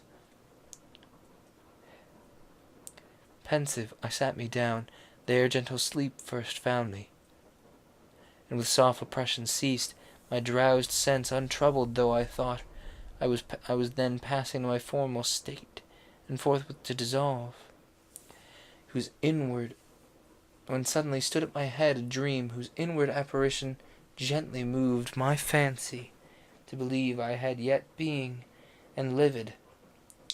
One came afterthought, methought of shape divine, and said, thy mansion warms me, or that my mansion wants thee. Adam rise, first man of men innumerable ordained, first father, called by thee I come to thy guide, to the garden of Eden, to the garden of bliss, thy seat prepared. So saying, by the hand he took me raised, and over fields and waters, as in air smooth, sliding without step, I slid at last to get me up a woody mountain whose high stop was plain. Hang on, where was I? A circuit wide enclosed with goodliest trees, planted with walks and bowers, that what I saw of earth before scarce pleasant seemed, loaden with fairest fruit, that clung to the eye, tempting, stirred in me a sudden appetite to pluck and eat, and found before all my eyes real, as the dream had lively shadowed. Here had no begun, and wandering but had he not seen... but my wandering, had not he who was my guide up hither from among the trees appeared, presence divine, rejoicing, but with an adoration, in adoration at his feet I fell. Submission, he reared me, and whom thou soughtst I am. Said mildly, author of all this thou seest, above or round about thee, or beneath. This paradise I give thee, count it thine to till and keep, and of the fruit to eat. Of every tree that in the garden grows, eat freely with glad heart, fear here no death. But of the tree whose operations bring knowledge of good and evil, which I have set the pledge of thy obedience and thy faith, admit the garden by the tree of life. Remember what I warn thee, shun to taste, and shun the bitter consequence. For know, the day thou eat'st thereof, my sole command transgressed, inevitably thou shalt die. From that day mortal, and this happy state shall lose, expelled from hence into a world of woe and sorrow. Sternly he pronounced the rigid interdiction, which resounded, yet dreadful in mine ear, though in my choice not to incur. But soon his clear aspect returned, and gratuitous purpose thus renewed. Not only these fair bounds, but all the earth to thee and thy race we have, as lords possess it, and all things therein that live, or live in sea or air, or beast or fish or fowl. In sign whereof of bird and beast, behold, after their kinds, I bring them to receive their from thee their names, and pay thee wealth with low subjection. Understand of fish within their watery residence, not being able to be summoned, and the element to draw the thinner air. As thus he spake, each bird and beast beheld, approaching two and two, these cowering low with blandishment. Each bird stooped on his wing. With blandishment, I already read that bit. I named them as they passed, and understood their nature. With such knowledge God endued my sudden apprehension. But in these I found not what me thought I wanted to still, and to the heavenly vision thus presumed. O by what name, for thou above all these, above mankind, or aught than mankind, higher, surpassest far my naming, how may I adore thee, author of this universe, and all this good to man, whose well-being so amply and with hands so liberal thou hast provided all things, but with me I see not who partakes. In solitude what happiness who can enjoy alone, or all enjoying what contentment find? And thus I find presumptuous in the vision bright, as with a smile more brightened thus replied. What call'st thou solitude is not the earth, with various living creatures, and the air replenished, and all these at thy command, to come and play before thee? Know'st thou not their language and their ways? And they also know and reason not contemptibly. With these find pastime and bear rule. Thy realm is large. So spake the universal Lord, and seemed so ordering. I leave with a speech implored, and humble depreciation such replied. Let not my words offend thee, heavenly power, my maker. Be propitious while I speak. Hast thou not made me here thy substitute, and these inferior far beneath me set? Among unequals what society can sort, what harmony or true delight, which must be mutual, in proportion due, given and received, but in disparity the one intense, the other still remiss, cannot well sweet with either, but soon prove tedious alike. Of fellowship I speak, such as I seek, fit to participate all rational delight, wherein the brute cannot be human consort. They rejoice each with their kind, lion with lioness, and so fitly them in pairs thou hast combined. Much less can bird with beast, or fish with fowl, so converse, nor the ox with the ape. Worse then can man with beast, and least of all. Whereto the Almighty answered, not displeased. A nice and subtle happiness I see thou to thyself proposest in the choice of thy associates, Adam, and wilt taste no pleasure, though in pleasure solitary. What thinkest thou then of me, in this my state? Seem I to thee sufficiently possessed of happiness, or not? Or who am alone from all eternity, for none I know second to me or like, equal much less. How have I then with whom to hold converse, save with the creatures which I have made, and those to me inferior, infinite descendants, beneath what other creatures are to thee? He ceased, and I lowly answered, To attain the height and depth of thy eternal ways, all human thoughts come short, supreme of all things.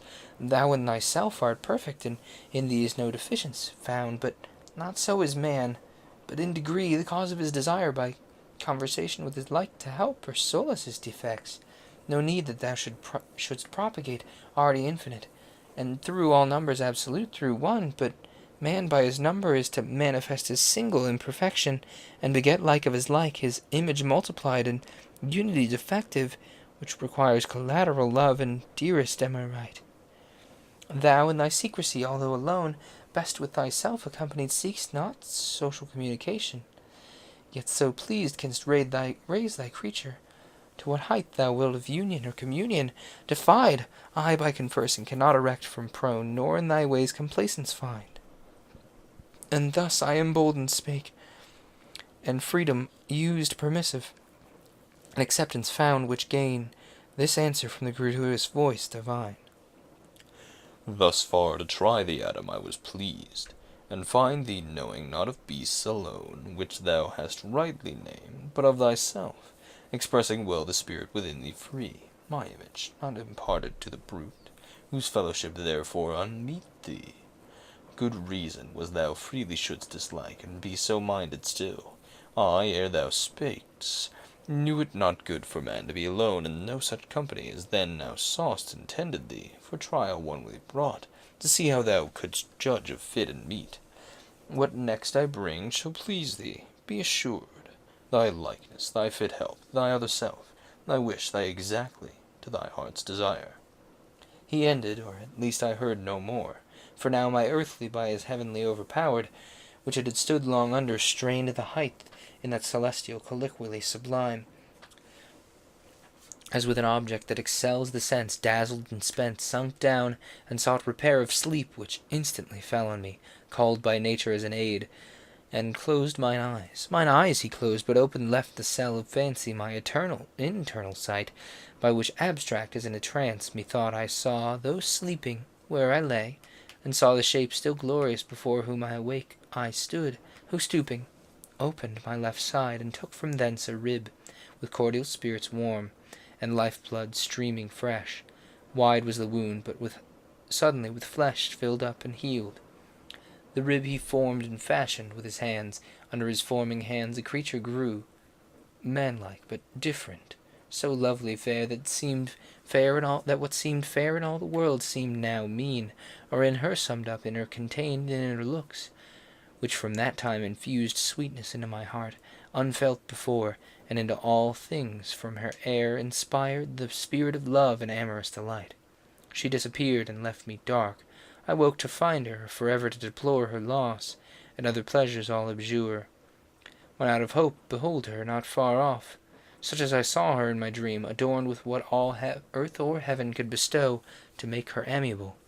On she came, led by her heavenly Maker, though unseen, and guided by his voice, nor informed of nuptial sanctity and marriage rites. Grace was in all her steps, heaven in her eye, and in every gesture dignity and love. I, overjoyed, could not forbear aloud. This turn hath made amends. Thou hast fulfilled thy words, Creator bounteous and benign, Giver of all things fair, but fairest this of all my gifts, nor the envious. I now see bone of my bone, flesh of my flesh, myself before me. Woman is her name, of man extracted. For this cause he shall forego father and mother, and to his wife adhere, and they shall be one flesh, one heart, one soul. She heard me thus, and though divinely brought, yet innocence and virgin modesty, her virtue and the conscience of her worth that would be wooed, and not unsought be won, not obvious, not obtrusive, but retired, the more desirable, or to say all nature herself, though pure of sinful thought, wrought in her so that seeing me she turned, and I followed her. She was what honor knew, and with obsequious majesty approved my pleaded reason. To the nuptial bower I led her blushing like the morn, all heaven and happy constellations, on that hour shed their selectest influence. The earth gave sign of gratulation, and each hill, joyous the birds, fresh gales and gentle airs, whispered it to the woods, and from their wings flung odors from the spicy shrub, disporting, until the amorous bird of night sung spousal, and bid haste the evening star on his hilltop to light the bridal lamp. And thus I've told all my state, and brought my story to the sum of earthly bliss, which I enjoy, and must confess to find in all things delight indeed, but such as used or not, works in the mind no change, nor vehement desire, these delicacies I mean of taste, sight, smell, herbs, fruits, and flowers, walks, and the melody of birds, but here far otherwise transported I behold transported touch. Here passion first I felt, commotion strange, and all enjoyments else superior and moved. Here only weak against the charm of beauty's powerful glance. Or nature failed in me, and left some part not proof enough such object to sustain, or perhaps for my side subducting, took perhaps more than enough. At least on her bestowed too much of an ornament, and outward shrew, elaborate of inward less intact. For well I understand in the prime end of nature the inferior, in the mind and inward faculties, which excel in outward also her resembling less his image who made both, and less expressing the character of that dominion given o'er the creatures. Yet when I approach her loveliness so absolute, she seems, and in herself complete, so well to know her own that what she wills to do or say seems wisest, virtuous, discreetest, best. All higher knowledge in her presence falls degraded, wisdom in discourse with her loses discountenance, and like folly she shrews authority and reason on her weight, as one intended first, not made occasionally, to consummate all, greatness of mind and noblest their state, build in her loveliest, and create an awe about her, as guard an angel placed. To whom the angel, with contracted brow, accuse not nature, she hath done her part. Do but thine, and be not diffident of wisdom. She deserts thee not. If thou dismiss not her, when most thou needst her high, by attributing overmuch to thing less excellent, as thou thyself perceivest. For what admirest thou? What transports thee so? And outside, fair no doubt, and worthy well thy cherishing, thy honouring and thy love, not thy subjection. Weigh with her thyself, then value. Oft times nothing profits more than self-esteem, grounded on just and right, well managed that skill. Of the more thou knowest, the more she will acknowledge her head, and to realities yield all her shows, made so to adorn for tiny delight the powerful. So awful with honour thou mayst love thy mate, who sees when thy art seen least wise. But if the sense of touch whereby mankind is propagated seem such dear delight beyond all other, think the same vouchsafed to cattle and each beast, which would not be to them made common and divulged, if aught therein were worthy to subdue the soul of man, or passion in him move. What higher in her society thou find'st attractive, human, rational, love still. In loving thou dost well, in passion not, wherein true love consists not. Love refines the thoughts, and heart enlarges, hath his seat in reason, and is jurisdicious as the scale by which to heavenly love thou mayst ascend, not sunk in carnal pleasure, for which among the beasts no mate for these was found. To whom, thus half abashed, Adam replied, Neither her outside form so fair, nor aught in procreation common to all kinds, though higher of the genial bed by far, and with mysterious reverence I deem, so much delights me, as those graceful acts, those thousand decencies that daily flow from all her words and actions, mixed with love and sweet compliance, which declare unfeigned union of mind, or in us both one soul, harmony to behold in wedded pair, more grateful than harmonious sound to the ear. Yet these I subject not. I to thee disclose what inward thence I feel, not therefore foiled. who met with various objects, variously representing, and yet still free to approve the best, and follow what I approve. To, to love thou blamest me not, for love thou say'st God leads up to heaven, is both the way and the guide. So bear with me then, if lawful what I ask, love not the heavenly spirits, and how their love express they by looks onely, or they mix irradiance, virtual or immediate touch, to which the angel with a smile that glowed celestial rosy red, love's proper hue, answered, Let it suffice thee that thou know'st us happy, and without love is no happiness. Whatever pure thou in the body enjoy'st, and pure thou wert created, we enjoy in eminence, and obstacle find none of membrane, joint, or limb, exclusive bars, easier than air with air. If spirits embrace, total they mix, union of pure with pure desiring. Now not restraining, nor restrained convenience need, as flesh to mix with flesh, or soul with soul. But I can go no more. The parting sun beyond the earth's green cape and the verdant isles, Hesperian sets my signal to depart. Be strong, live happy in love, but first of all, him whom to love is to obey, and keep him great command. Take heed, lest passion sway, till judgment do us aught, which else free will would not admit. Thine and all of thy sons the weal or woe in thee is placed, beware. I in thy preserving small rejoice, and all the best stand fast, to stand or fall, free in thine own arbitrament, perfect within, no outward trouble, because no outward aid acquire, and all temptation to transgress repel. So saying he arose, whom Adam thus followed with benediction. Go, heavenly guest, ethereal messenger, sent from whose sovereign goddess I adore, gentle to me and affable hath been thy condescension, and shall be honored ever with grateful memory. Thou to mankind will be good and friendly still, and good luck. So parted they, the angel, up to heaven, from the thick shade, and Adam to his bower. Alright, folks, I'm going to call it an evening there. We'll come back next week with chapter 8. We're about 61% of the way through the book. This might take us a little bit.